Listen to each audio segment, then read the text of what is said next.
This is my true story. I gave my whole life so my son could live with comfort and pride. I thought when I grew old, he would treat me with love and care. But one evening, he tied my frail feet with rope and pushed a plate of food across the floor. He laughed while I crawled on my knees like an animal. My heart broke that night, but my spirit did not die. I stood up inside, and you won't believe what I did next. Before that, tell me where you're watching from and what time it is right now. And please subscribe so my story can reach more people. I was not born into wealth. I was born into struggle. From the time I was young, I learned that if I wanted something, I had to work for it. My parents were poor and life was hard, but they gave me one gift: strength. I carried that strength with me all my life, and when I became a father, I decided my only son would live a life better than mine. I made a promise to myself that he would never go hungry, never feel shame for lack of clothes, never sleep outside in the cold. I worked every single day with that promise in my heart. I built the family house with my own hands.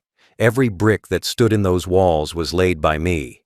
My hands bled from carrying stone, my back ached from lifting wood, but I kept going. I hammered nails into beams under the hot sun. I dug the foundation in mud and rain. I planted trees around the yard so there would be shade one day. I looked at that house not as just a building, but as a home where my son would feel safe. I told myself, this house is my gift to him. This house is my love turned into walls. Work was never easy. I labored in fields. I carried loads. I did jobs other men refused to do. There were days when my body begged me to stop, but I kept going because of him. When I held my son as a baby, small and fragile, I whispered to him, "You will never suffer like I did." That whisper became my driving force.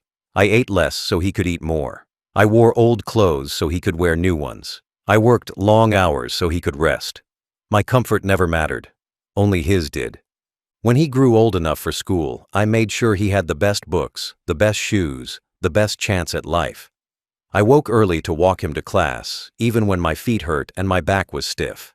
I paid every fee on time, even if it meant skipping meals myself. I told myself, education will give him wings. I wanted him to fly higher than I ever could. Every sacrifice I made was so he could rise. At night, when he slept, I would sit quietly by his bed and watch him breathe. I would remember my own childhood, the hunger, the cold, the shame of poverty. Then I would look at him, peaceful under the blanket I had bought, and I would feel proud.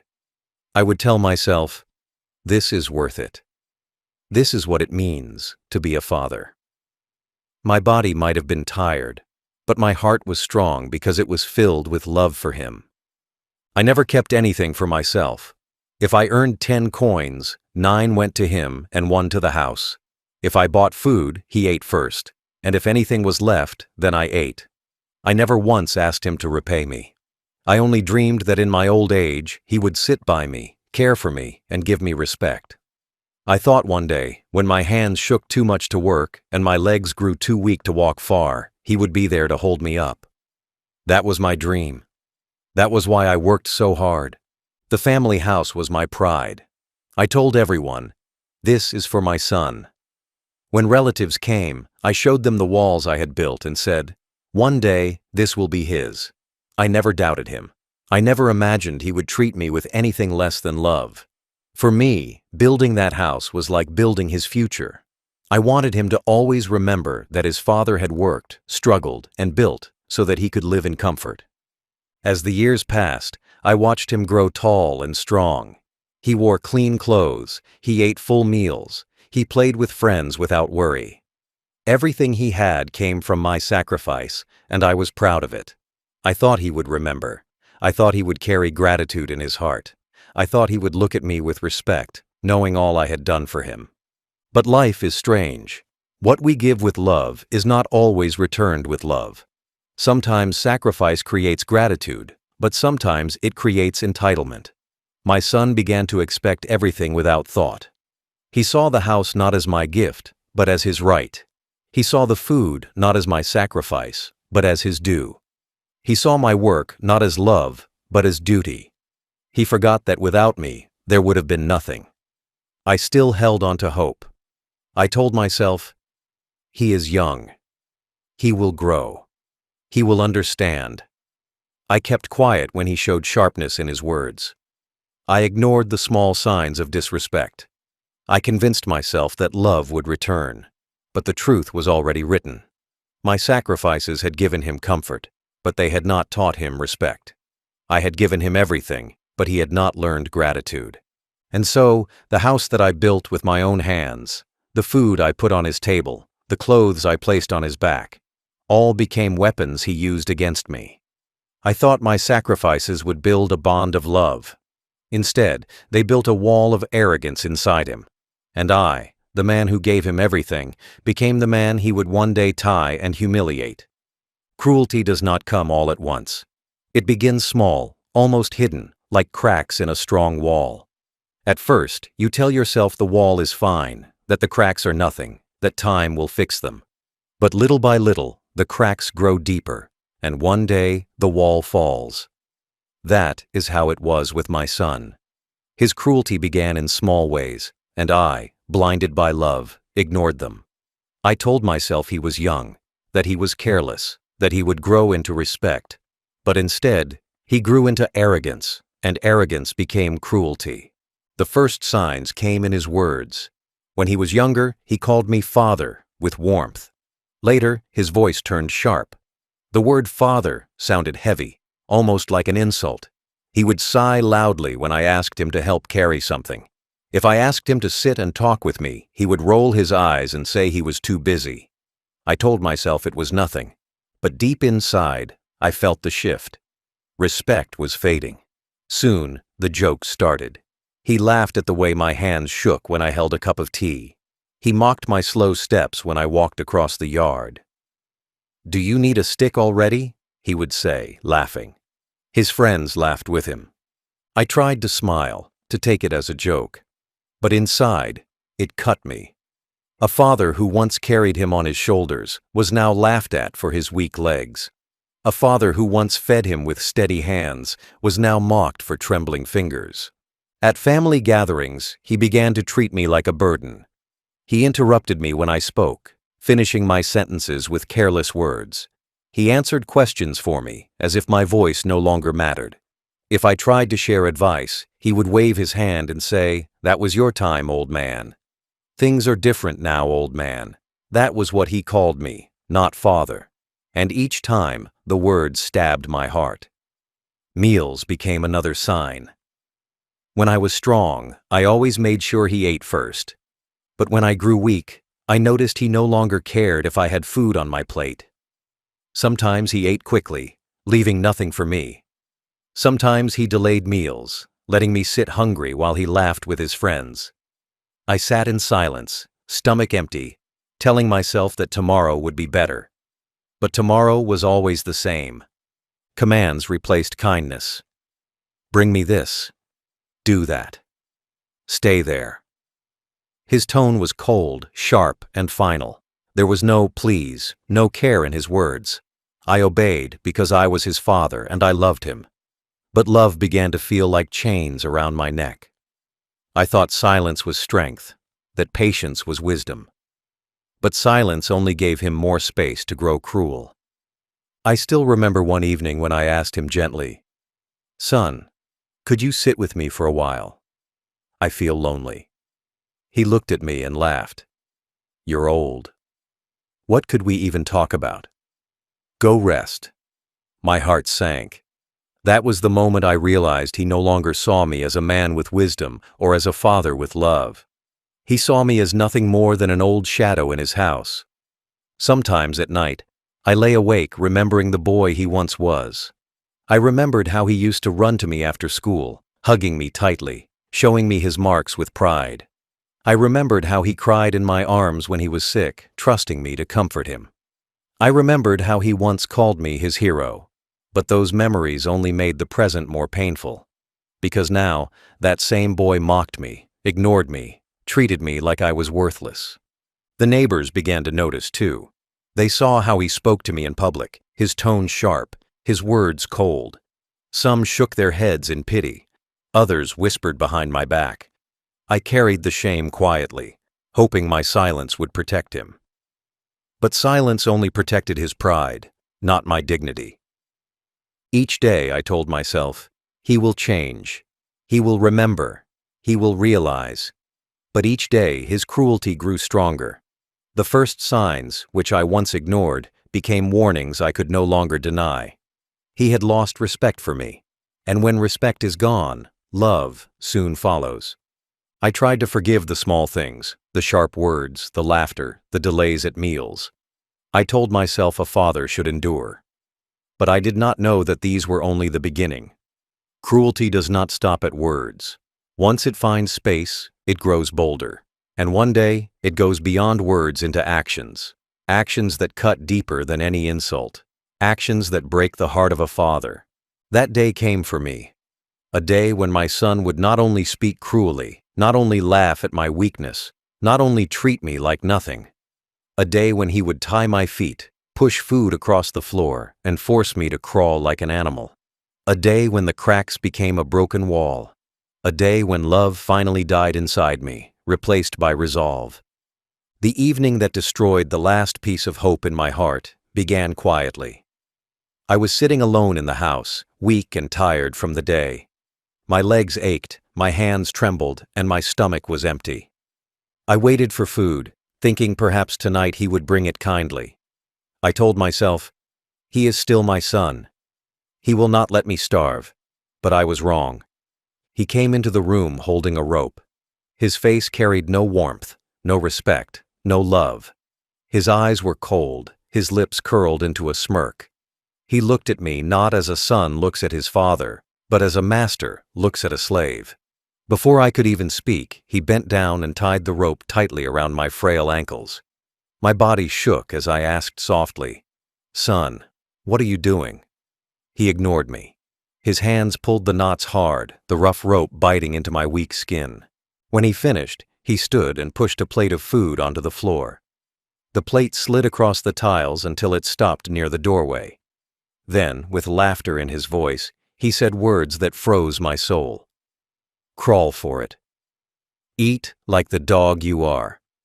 My heart broke at that moment. I looked at the food on the floor, food that I had once worked so hard to provide for him when he was a boy. I remembered nights when I carried him to bed after dinner, his stomach full because I had given him my share. I remembered cooking simple meals, stretching every coin, making sure he never went hungry. And now, the same son I had fed with love pushed food across the ground for me like I was an animal. I hesitated. For a moment I thought maybe he was joking, maybe he would untie me, maybe he would feel shame. But instead, he laughed louder, mocking me, pointing at the plate. "Go on," he said. "You want to eat? Crawl for it." His friends, who sat in the next room, heard him and laughed too. Their laughter cut through me like knives. Slowly, I lowered myself to my knees. My feet were bound, and I could not walk. The rope dug deeper into my skin as I tried to move. Each step forward on my knees sent pain shooting through my legs. My palms pressed against the cold floor as I crawled like a child, like a beggar, like a man stripped of every dignity. My son stood over me, watching with pride in his cruelty. When I reached the plate, I lifted it with shaking hands, but he kicked it slightly, spilling food onto the ground. "Eat it there," he said, laughing. I looked up at him with tears in my eyes, hoping for mercy, hoping for even a flicker of shame. But there was nothing, only laughter. In that moment, the humiliation was complete. I was no longer his father. I was his entertainment. My sacrifices, my years of labor, my love, they meant nothing to him. He had reduced me to crawling for food, to eating like a dog in my own house. The house I built with my hands, the house I dreamed would be filled with respect and love. As I ate in silence, tears fell from my eyes onto the floor. The salt of my tears mixed with the taste of the food, and I could not tell if I was swallowing pain or bread. My knees burned, my ankles throbbed, my heart shattered. This was not just cruelty.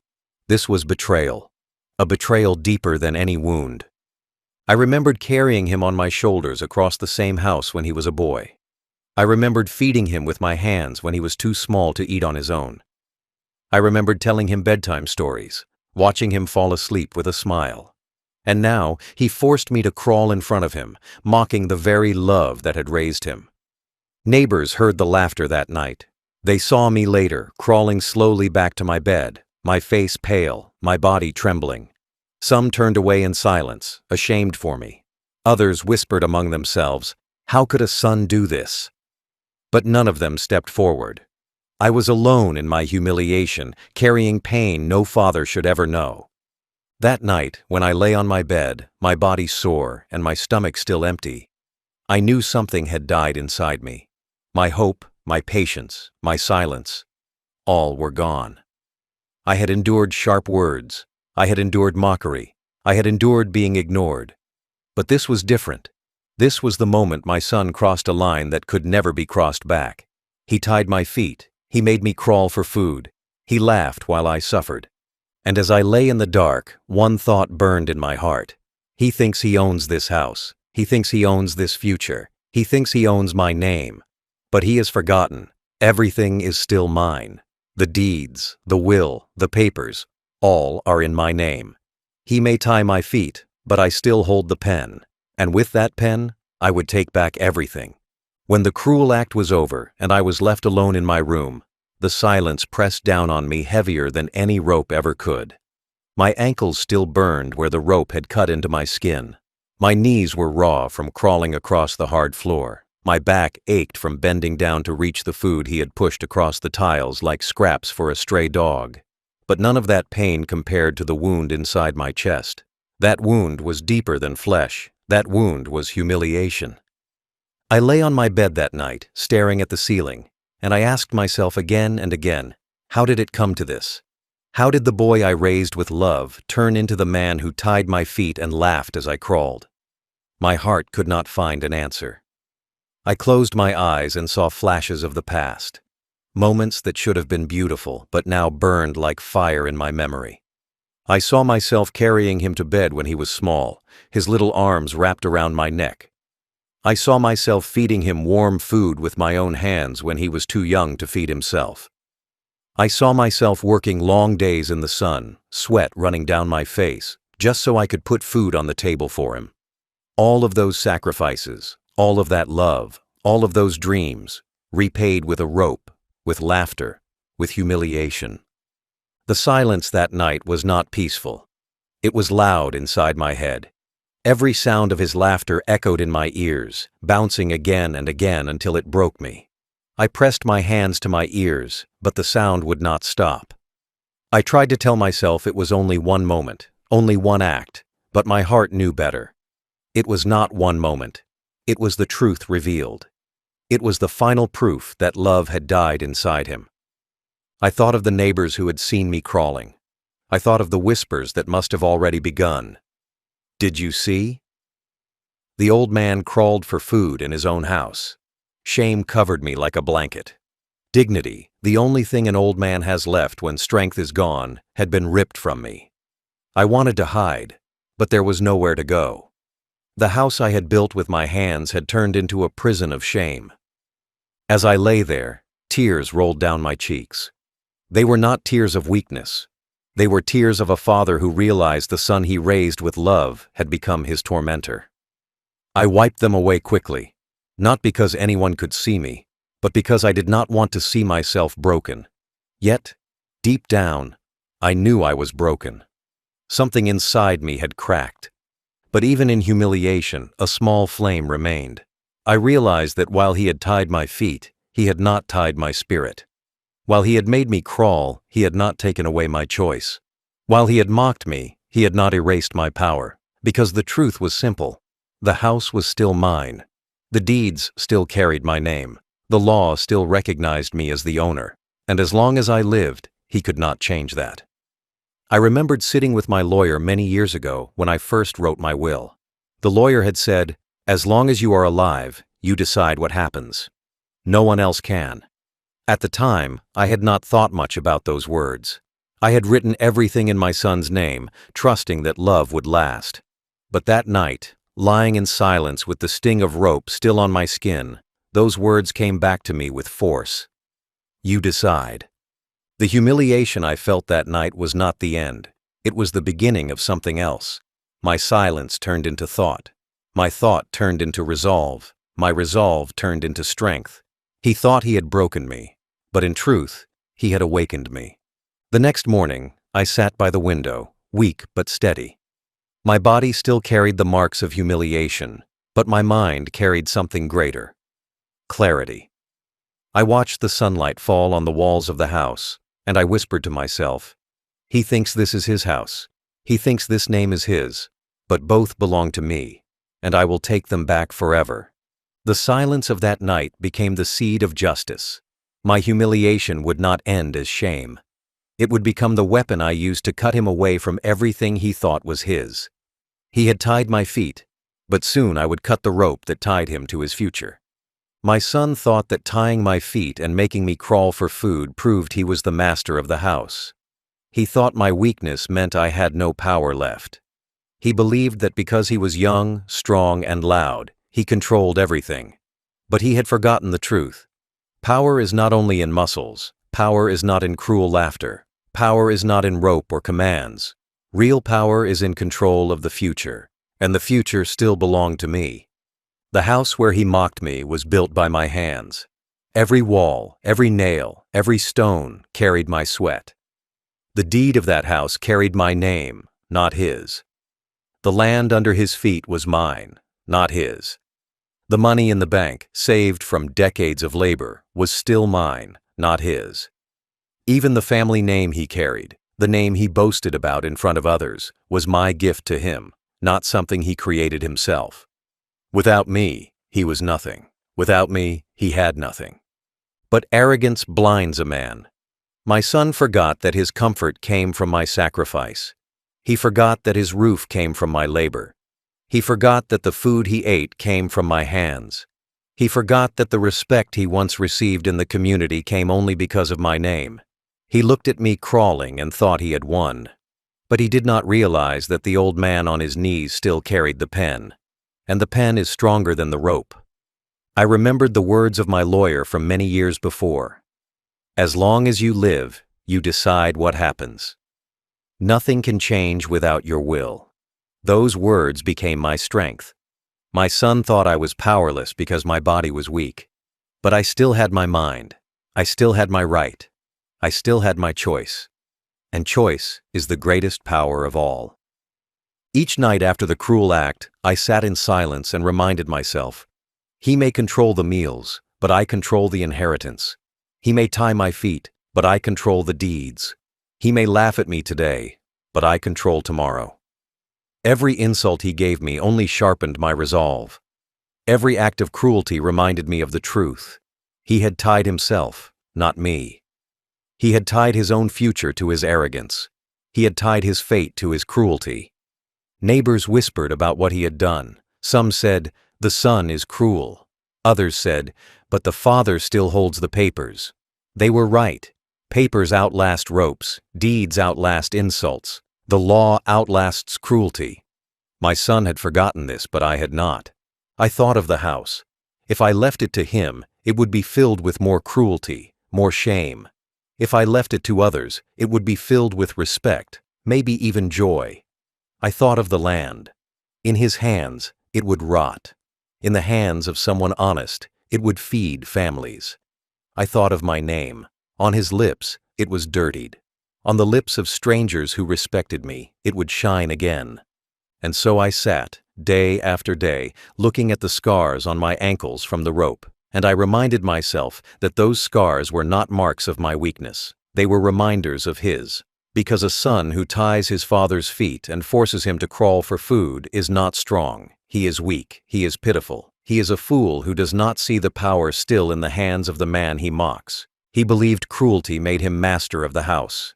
But cruelty only made him blind. He forgot that I was the owner. He forgot that I was the one who decided. He forgot that the final word was still mine. And I decided that day that he would not only lose the house, not only lose the wealth, but he would lose the very name he carried. Because no man who humiliates his father deserves to carry his father's name. He tied my feet, but I held the pen, and with that pen, I would cut his future away forever. The night after he tied my feet and made me crawl for food, I did not sleep. I lay on my bed, staring into the dark, feeling the sting of rope still on my ankles and the ache in my knees. But more than pain, I felt a cold clarity inside my heart. For many years, I had hoped he would change. I had told myself to be patient, to forgive, to wait for respect to return. But that night destroyed the last piece of hope in me. I finally saw the truth. My son would never change. He had chosen cruelty as his path, and love had no place in his heart. As I lay there, I thought of my life. I thought of the long days I had worked, the sacrifices I had made, the house I had built with my hands. I thought of the nights I went hungry so he could eat. I thought of the shoes I bought for him while I walked barefoot. I thought of the roof I raised over his head, the money I saved for his education, the future I shaped for him with my sweat.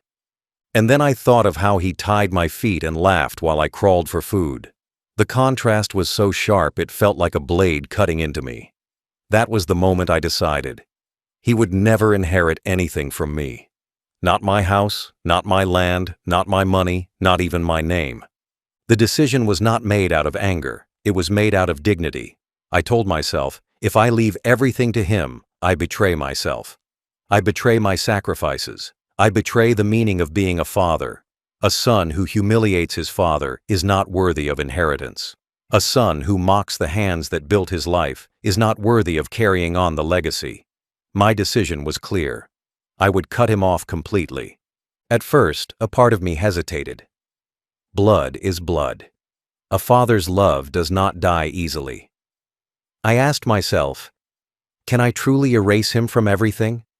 Can I truly take away his future? But then I remembered his words, his laughter, his cruelty. I remembered the moment I crawled on my knees like an animal while he stood over me with pride. And I told myself, yes, I can. Yes, I must. He ended the bond when he tied that rope. I am only finishing what he began. I decided not only to remove him from my will, but also to erase his claim to my name. He had dirtied it. He had dragged it through the dust with his actions. I could not allow future generations to remember him as the carrier of my bloodline. My name had weight. My name carried respect. My name was built on decades of labor and honesty. He had turned it into shame. And so, my decision was not just about money. It was about identity. He would not only lose wealth, he would lose the right to call himself my son. That night, I felt tears on my cheeks. But they were not tears of weakness anymore. They were tears of resolve. They were tears of a father who finally understood that sometimes love means letting go. Sometimes love means protecting your dignity, even if it means cutting away your own blood. I whispered into the dark, "You tied my feet. Now I will tie your future." The next morning, I rose with a strength I had not felt in years. My body still hurt, but my spirit was unbroken. I looked at the house, at the walls I had built, and I said to myself, "This will not belong to him. I will choose where it goes. I will choose who carries my name. I will choose who honors my sacrifices." My decision was final. There would be no turning back. That was the moment my humiliation turned into power. That was the moment my heartbreak turned into steel. That was the moment I stopped being the old man crawling for food and became the man who would take everything back with one stroke of a pen. A decision without action is only a dream. If I wanted to truly take away his future, I had to move quickly and carefully. So the very next morning, I washed my face, dressed myself in simple clothes, and walked slowly to the lawyer's office. My body still carried the marks of the rope, red lines around my ankles, bruises on my knees. But my spirit was steady. Every step I took toward that office was a step away from humiliation and a step toward justice. When I entered the lawyer's office, he looked up in surprise. "You look tired, sir," he said gently. I sat down slowly and pulled up my trousers, showing him the rope burns. His eyes widened in shock. "Who did this?" he asked. I looked him straight in the eyes and said, My son. For a moment, silence filled the room. He shook his head sadly, then asked what I wanted to do. My voice was calm but firm. I want to change everything. He must have nothing. The lawyer brought out the papers, the will, the deeds, the accounts. Each page carried the weight of my life's work. Each line represented years of sweat and sacrifice, and one by one, I erased my son's name from them. His name, once written as heir, was crossed out, replaced with new names. Charities that fed children, a neighbor who had always been kind, a worker from my shop who had served me honestly for many years, people who respected me, people who would honor my legacy, people more deserving than the son who had humiliated me. I signed each page with a steady hand. Every signature felt like a cut through the rope he had tied around me. Every line was a statement. You will not inherit. You will not own. You will not carry on my name. The lawyer sealed the papers, stamped them, and looked at me with respect. This cannot be undone unless you return here and change it again, he said. I nodded firmly. I will not change it, I answered. This is final. But I did not stop there. I told the lawyer I wanted to do more. Not only must he lose the house and the land, I said, but he must lose the name too. He is not worthy to carry it. The lawyer explained the process. It would take legal filings, paperwork, and time, but it could be done. His rights to the family name could be stripped. My blood might run in his veins, but my name would not rest on his shoulders. That, to me, was the true justice. When I left the office that day, I felt lighter. The air felt fresh, the sun felt warm, and for the first time in years, I felt free. My humiliation was not the end of me. It was the beginning of his downfall. He thought tying my feet made me powerless, but I had used my hands to sign away his future. He thought forcing me to crawl made me small, but I had stood taller than ever by cutting his ties to everything he wanted. At home, he still walked around with arrogance. He still barked commands. He still boasted to his friends, saying, "When my father is gone, all this will be mine." I listened in silence, but inside, I almost smiled. He did not know the truth. He did not know that the house he stood in no longer belonged to him. He did not know that the name he carried so proudly was already being stripped away by the law. He was laughing at nothing. He was bragging about dust. The execution of my decision was complete. The papers were signed. The will was rewritten. The deeds were transferred. The process to cut him from the family name had begun. What he thought was guaranteed was gone forever. And the beauty of it was this: he did not even know yet. He still lived in arrogance, blind to the storm that was coming. That night, as I sat in my room, I touched the rope burns on my ankles and whispered to myself, "You tied me down, but I cut you off. You made me crawl, but I rose higher. You thought you won, but I have already taken everything from you." The will was already changed. The deeds were already signed. The money was already placed where he could never touch it. But for me, that was not enough. The house and land were important, but they were only things. The true inheritance of a man is his name. A name carries honor. A name carries history. A name carries weight. My son had dragged that name through the dirt the moment he tied my feet and forced me to crawl for food. I decided that night that he would not only lose the house and the wealth, but he would lose the right to carry my name forever. That would be the final cut. I returned to the lawyer's office and told him my decision. He looked at me carefully and said, "Are you certain? This is not a small step. Stripping him from your family name means that he will not legally stand as your heir. He will not be tied to your bloodline in the eyes of the law. He will become nameless in your legacy." I nodded slowly. That is what I want. He broke the bond when he tied that rope. He ended the name when he mocked me. I will not let him carry my name into the future. It would be a shame, not an honor. The lawyer explained the process. There would be legal documents, affidavits, filings with the court. He asked me to state in writing why I wanted this done. My hand shook as I wrote the words, but my heart was steady. My son humiliated me. He tied my feet and made me crawl for food. He laughed while I suffered. He has brought shame on my name. For this reason, I remove him from all rights to my legacy and family name. He is no longer my heir. When the papers were complete, I signed them with a steady stroke of the pen. That moment felt heavier than any other. Erasing him from the will was one thing, but erasing him from my name was something deeper. It was not just wealth I was taking, it was identity. It was the very foundation of who he thought he was. He had believed that blood guaranteed his future. But I showed him that blood without respect is nothing. Weeks later, the filings were complete. His name was officially removed from all legal documents. The family name would no longer pass to him. He was still alive, but in the eyes of the law, he was no longer my son. He was a man without wealth, without title, without identity. He had mocked me, but now he stood stripped of everything. The day he found out was the day his arrogance collapsed. He came to me, waving papers in his hands, his face pale, his voice trembling. "Father, what is this? How can you do this to me?" I looked at him with calm eyes and said softly, "You did this to yourself." He shouted, begged, fell to his knees. "Please forgive me. Change it back. Give me one more chance." But I remained silent. His tears meant nothing to me. They were not born of love or regret. They were born of fear. Neighbors soon learned the truth.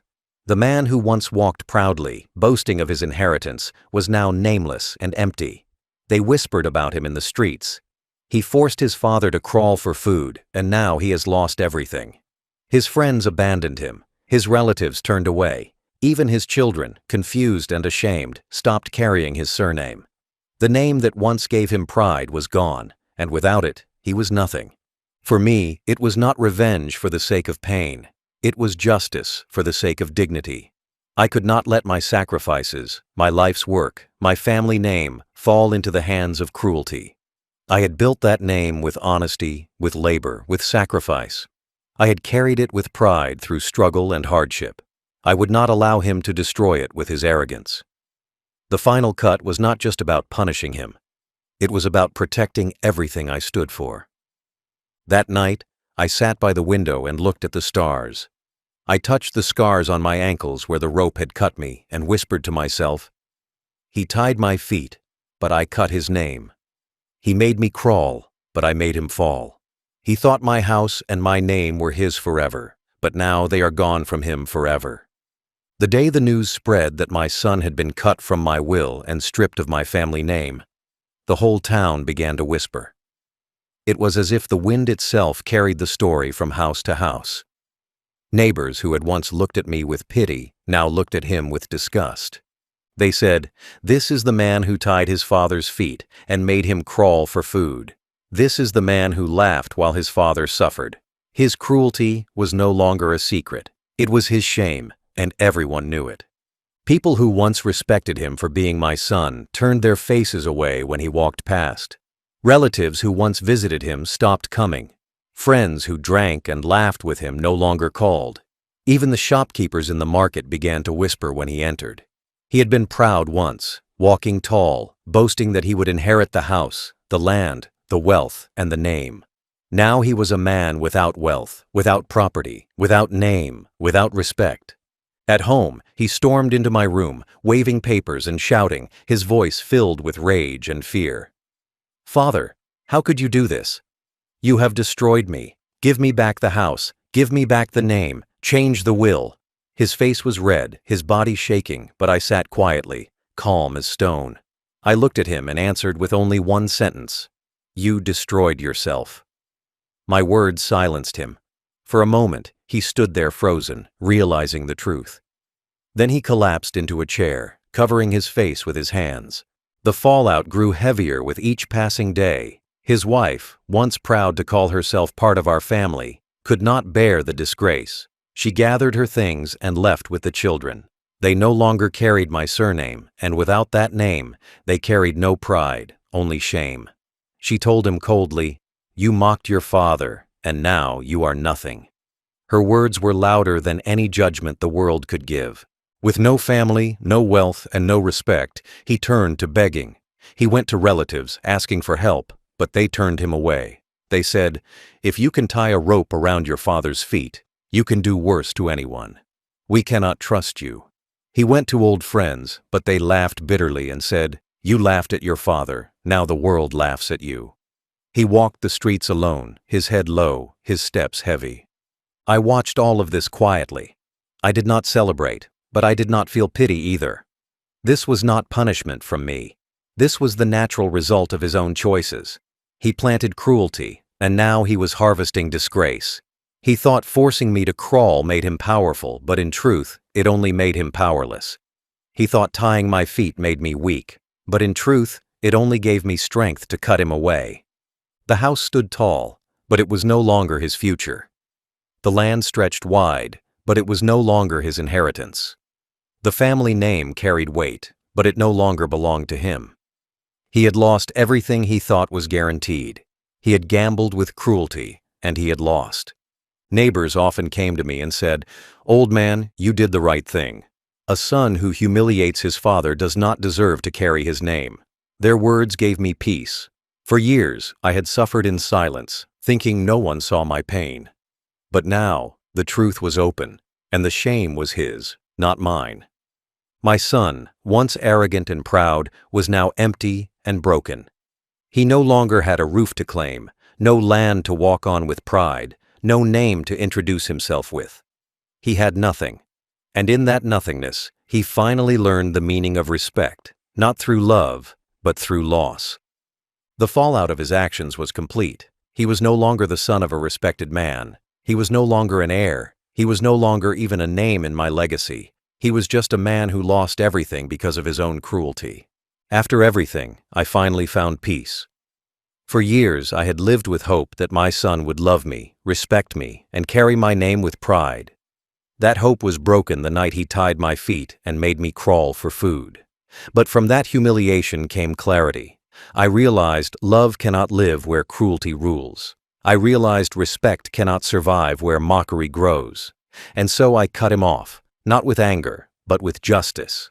Now the house stands tall, not as his prize, but as my shield. Its walls remind me that I built it with my own hands, and I had the right to decide its future. It now belongs to people who value me, people who respect my labor. The land stretches wide, but his feet will never claim it. It is given to hands that will use it with honesty. The money I saved for decades now feeds strangers who will remember me with kindness instead of cruelty. And my name, the most precious gift of all, no longer rests on his shoulders. It lives on in dignity, untarnished by his shame. I walk through the yard where he once dragged me, and I no longer feel pain. I feel strength. The rope burns have healed, but the memory remains. Not as a wound, but as a lesson. A lesson that cruelty can cut blood ties, and that dignity is stronger than fear. My decision was final, and my heart is at peace because of it. People in the town look at me now with respect. They say, "He is the man who took back his power." They say, "He is the man who refused to let cruelty define his legacy." Their words are soft, but they reach deep into my heart. For so long, I thought my story was one of humiliation. Now I see it as one of justice. As for my son, he wanders with no home, no wealth, no name. He looks at me sometimes with eyes full of regret, but regret cannot heal rope burns. Regret cannot erase laughter that mocked pain.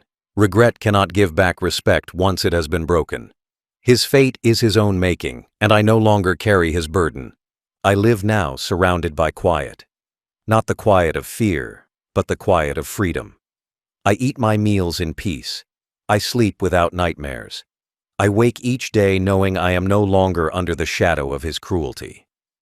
My sacrifices were not wasted because they taught me the strength to rise even when tied down.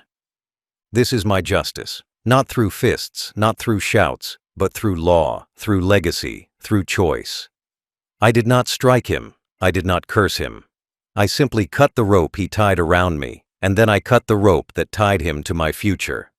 He tied my feet and made me crawl for food. I took his house and his name forever. That is my story. That is my justice. And I share it now so others know. Even in old age, even in weakness, a father still has power. A father can still decide. A father can still stand tall, even when forced to crawl.